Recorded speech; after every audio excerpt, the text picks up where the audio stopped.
Hi fellas, welcome back. 11GB റാമും 128GB internal സ്റ്റോറേജുമുള്ള ഒരു phone 10,000 രൂപയ്ക്ക് താഴെ കിട്ടുമെന്ന് പറഞ്ഞാൽ നിങ്ങൾക്ക് വിശ്വസിക്കാൻ കഴിയുമോ?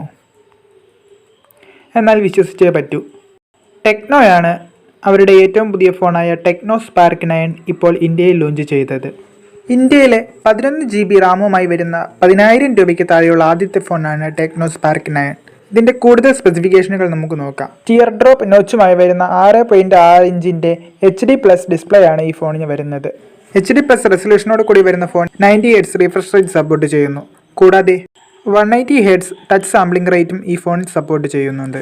MediaTekൻ്റെ ഹീലിയോ G37 എന്ന ചിപ്സെറ്റാണ് ഈ ഫോണിന് വരുന്നത്. G37 എന്നത് ഒരു എൻട്രി ലെവൽ ഒരു ഗെയിമിംഗ് ചിപ്സെറ്റ് എന്നൊക്കെ പറയാവുന്ന ഒരു പ്രോസസ്സറാണ്. 6GB ആണ് റാം വരുന്നത്. കൂടാതെ 5GB വെർച്വൽ റാമും വരുന്നുണ്ട്. 128GB ആണ് ഇൻറ്റേർണൽ സ്റ്റോറേജ് വരുന്നത്. ക്യാമറയുടെ കാര്യം നോക്കുകയാണെങ്കിൽ റിയർ സൈഡിൽ 13 മെഗാപിക്സലിൻ്റെ ഒരു AI ഡുവൽ ക്യാമറയാണ് വരുന്നത്. സെൽഫിക്കായി 8 മെഗാപിക്സലിൻ്റെ ഫ്രണ്ട് ക്യാമറയാണ് നൽകിയിട്ടുള്ളത്. കൂടാതെ ഫ്രണ്ടിൽ ഫ്ലാഷ് ലൈറ്റും വരുന്നുണ്ട്. ആൻഡ്രോയിഡ് 12 ബേസ് ചെയ്തിട്ടുള്ള ടെക്നോയുടെ UI ആയ HiOS 8.6 ഫോൺ എത്തുന്നത്. 5000 mAhൻ്റെ ഒരു മാസീവ് ബാറ്ററിയാണ് ഈ ഫോണിൽ വരുന്നത്. DTS പവേർഡ് സ്പീക്കറാണ് ഈ ഫോണിൽ വരുന്നത്. 2 കളർ വേരിയൻറ്റുകളിലാണ് ഫോൺ എത്തുന്നത്. Sky mirror, infinity black. ഫോണിൻ്റെ ഒരു ലുക്ക് വെച്ച് നോക്കുകയാണെങ്കിൽ ഒരു അത്യാവശ്യം പ്രീമിയം ലുക്ക് തന്നെ ഫോണിന് ഉണ്ട്. ഫിംഗർ പ്രിൻറ്റ് സെൻസർ പുറകിലാണ് വരുന്നത് ഈ ഫോണിൻ്റെ. 6GB റാമും 5GB വെർച്വൽ റാമും 128GB ഇൻറ്റേർണൽ സ്റ്റോറേജുമായി വരുന്ന ഒരേ ഒരു വേരിയൻറ്റിൽ മാത്രമാണ് ടെക്നോ സ്പാർക്ക് 9 വരുന്നത്. ഈ ഫോൺ ആമസോണിലായിരിക്കും അവൈലബിൾ ആവുക.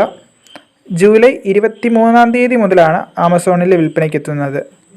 വരാനിരിക്കുന്ന ആമസോൺ പ്രൈം ഡേ സെയിലിൻ്റെ ഭാഗമായിരിക്കും ടെക്നോ സ്പാർക്ക് 9 ലോഞ്ച് ചെയ്യാൻ ഉദ്ദേശിക്കുന്നത്. ഫോണിൻ്റെ വില 9,499 രൂപയാണ്. വീഡിയോ ഇഷ്ടപ്പെട്ടെങ്കിൽ വീഡിയോ ലൈക്ക് ചെയ്യുക. എന്തെങ്കിലും ചോദിക്കാനോ പറയാനോ ഉണ്ടെങ്കിൽ കമൻറ്റ് ചെയ്യുക. ചാനലിലെ മറ്റ് വീഡിയോസ് നിങ്ങൾക്ക് ഇഷ്ടമായിട്ടുണ്ടെങ്കിൽ ചാനൽ സബ്സ്ക്രൈബ് ചെയ്യുക. കൂടെ ബെല്ലൈക്കൺ കൂടി അമർത്തുക. അടുത്ത വീഡിയോയിൽ കാണുന്നത് വരെ ബൈ ബൈ.